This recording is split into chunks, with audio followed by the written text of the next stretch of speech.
तो आपने तैयारी की बात की, तो ऑपोजिशन का कहना है कि कोई सलाह मशवरा नहीं किया, कोई उनसे विचार विमर्श नहीं किया और इसको जो है सीधा ले आके उसको जल्दीबाजी में निकालने का वो था। विपक्ष अपने अंतरात्मा से पूछे कि उनसे बातचीत हुई कि नहीं हुई, ये उनको बताना चाहिए।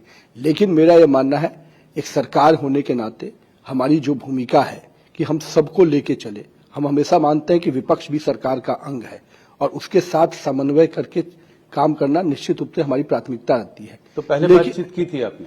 निश्चित रूप से उसके कई दौर के बातचीत जो होते हैं उसमें सारी पार्टियों से, कांग्रेस से, समाजवादी से। देखिए, जो प्रक्रियात्मक बातचीत होती है निश्चित रूप से प्रयास किया गया।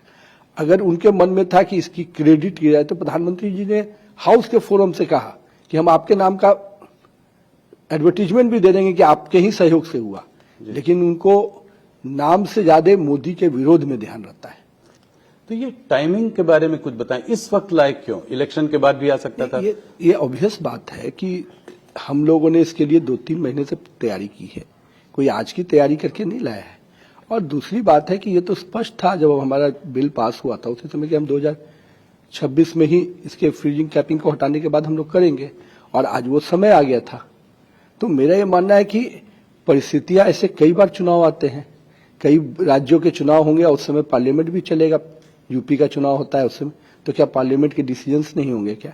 ये जो लोग हैं, कितने बार चुनाव प्रचार में राहुल गांधी जी और प्रियंका जी असम गई, पुडुचेरी गई, कितना गई? उससे ज्यादा तो कार्यक्रम मेरे प्रधानमंत्री जी, मेरे गृह मंत्री जी कर रहे हैं। तो अगर उनकी व्यस्तता नजर आती तब ना समझ में आता। वो तो केवल इसको टालना चाहते थे और विषय पे, एजेंडे पे भी डिबेट नहीं कर पा रहे थे।